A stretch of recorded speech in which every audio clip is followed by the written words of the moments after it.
Hello, Yakri here with another artifact video. I know it's been a while, but I haven't had much reason to make an artifact video again up until now. So we've just gotten a lot more information about artifact, and I was watching this IGN video that was talking about the new information we have on artifact market. That's pretty crucial to understanding how it's going to work and whether or not you want to play the game. And it took them 5 minutes to describe it, so I've put it up on the screen in bullet points right here. That's all the relevant information you really need right there. Anyway, so I was a little annoyed by their format and the fact that they didn't really talk about it or do any analysis of it, which kind of bugged me as a viewer. So I thought I might do my own video on the topic and see how that goes. So, all right, we've got all these points, and this is pretty much the information you need to know, but what does it really mean? There's a couple interesting points here. So first off, Artifact is priced at the cost of the packs you get for buying Artifact. You get 10 packs for buying the game, and the packs are $2 each, so the game's $20. There you go. The two starter decks are essentially a bonus for when you first get into the game, so you have a cohesive set of cards you can use to play the game with. Booster packs will be priced at $2 each. I kind of covered that already. And booster packs will include at least one rare. Now, this is a really useful bit of information that we didn't have before, I believe. And it means a lot for the overall pricing of the game. Combined with this other factor, which is that there will be 3 rarities in total: common, uncommon, and rare. And that's it. There will no mythic rares, no epics, no legendaries, nothing like that. Okay. So, and Valve will control any really out-of-control prices. They've said this a couple of times, that they would do something to intervene, right?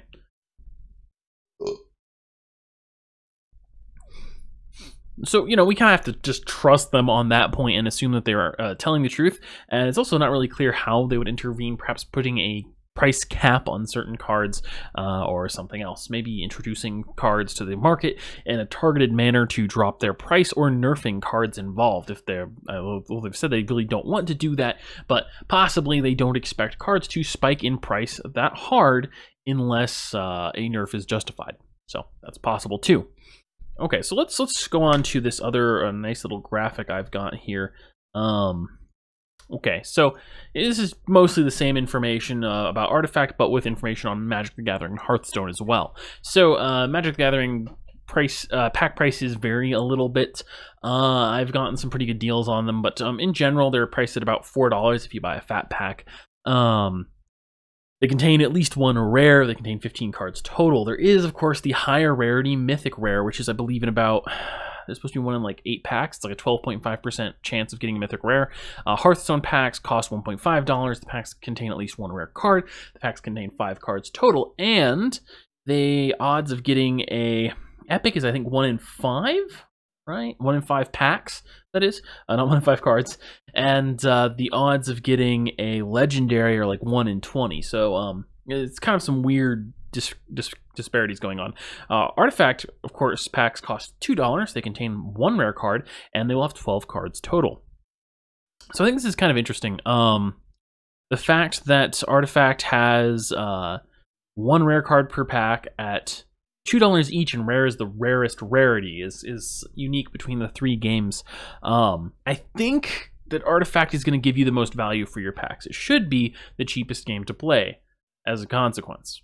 Probably. Also, it depends a bit on how you play it. If you were to grind Hearthstone every day for a year, it will be cheaper than Magic the Gathering or Artifact, of course, because you could grind your way up to whatever deck you want to get instead of actually paying for it. But the grinding in Hearthstone is pretty merciless, and personally, I would much rather, you know, go to work for 2 hours or 3 hours and then buy a deck instead of grinding away at the game for 100 hours for a similar amount of value.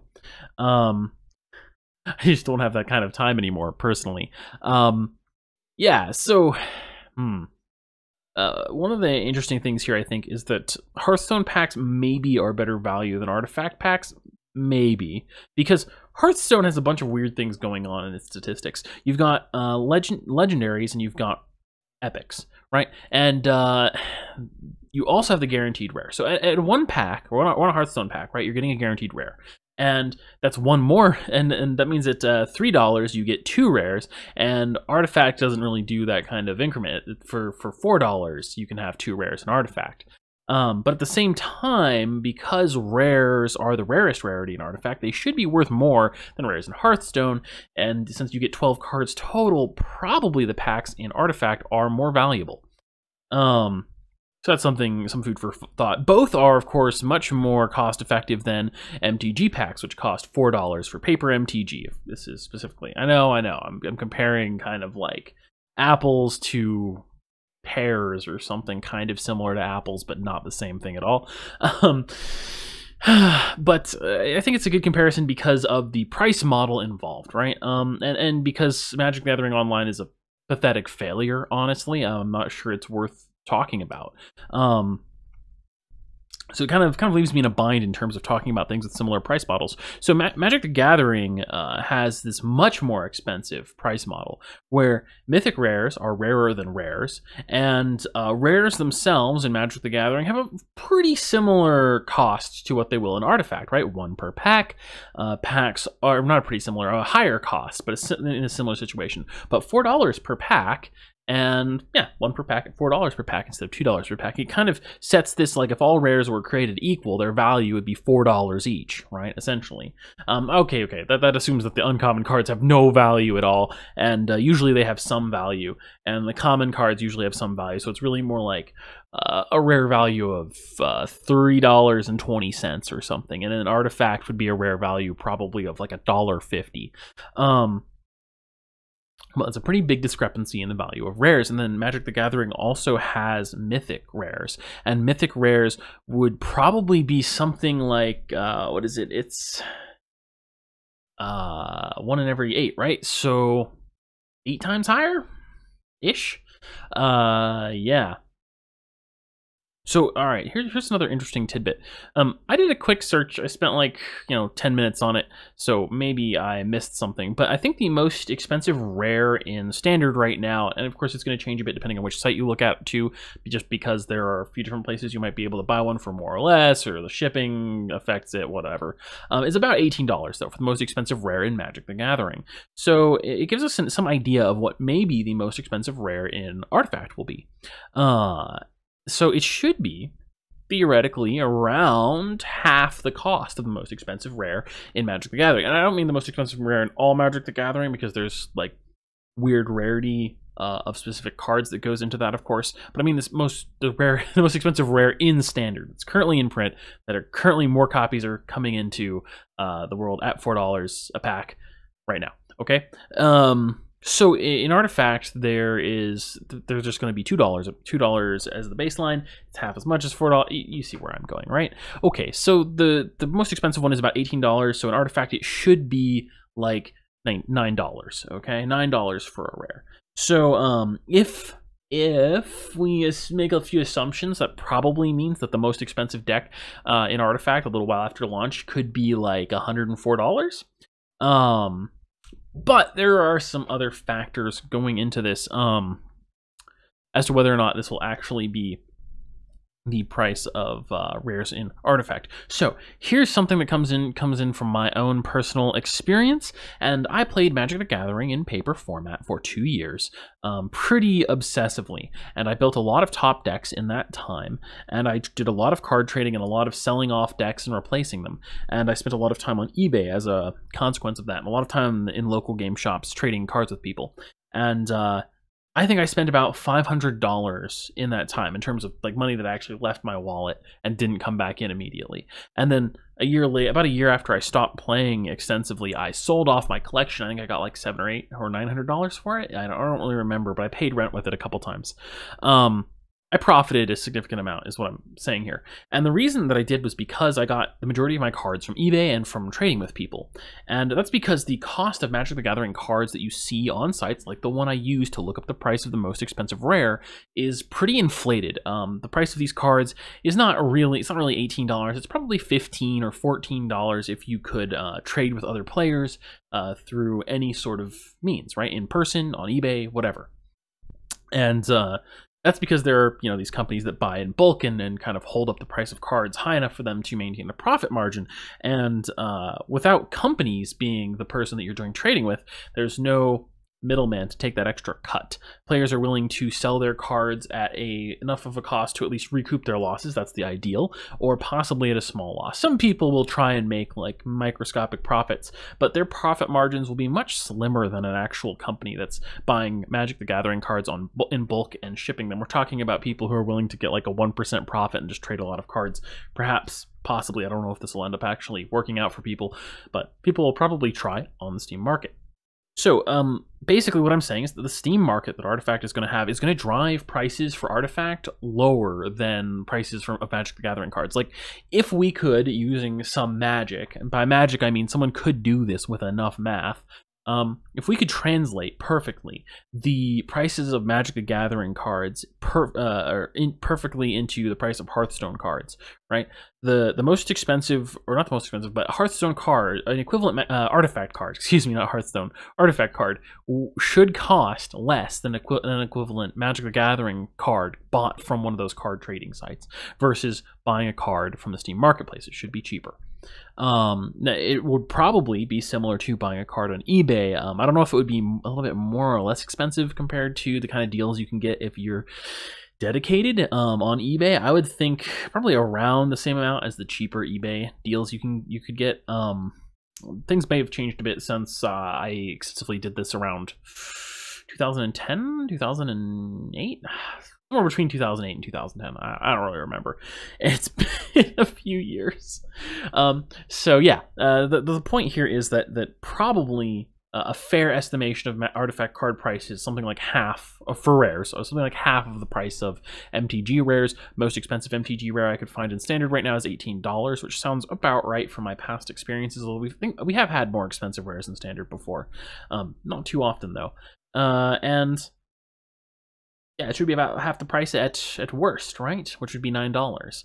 And I actually expect that it'll be less than that. I expect it would be like $7 or $6 for a rare of equivalent like value in terms of supply and demand, right? Yeah. So I think it's going to actually be a pretty decent game to play. It's not going to be cheap. I think it'll be relatively expensive compared to just buying a game for $50 and then playing it. You know, any game with that kind of pricing model is probably going to be cheaper than Artifact is going to be. Like, don't want to beat around the bush for you. If you are willing to play pauper decks and you're okay with that, yeah, then maybe it will be cheaper than some game like that. You could probably spend $30 total, including the initial cost of the game, and that's it. But I think it will at least be price competitive with Hearthstone and much cheaper than Magic the Gathering or even online Magic the Gathering, because of course MTGO has similar problems with the rares. Yeah, there's some other stuff that could potentially affect the prices, but I think the Steam Marketplace plus simply only having 3 rarities, pricing packs at $2 each, guaranteeing at least 1 rare per pack, these factors are going to make this a relatively cheap trading card game to play. Personally, I expect to invest something like $120, $200 to play it at the level that I would like to play it at.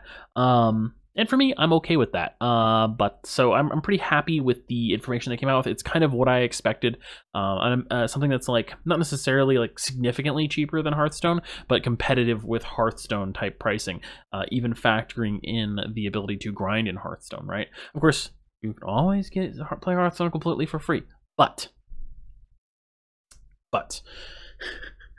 it's not really free. Of course, it takes a huge amount of your time, and not all of us have that much time to spend grinding instead of actually, I don't know how to put it, having fun, challenging ourselves. I mean, grind can be fun. I like Warframe, obviously, and it's a very grindy game, but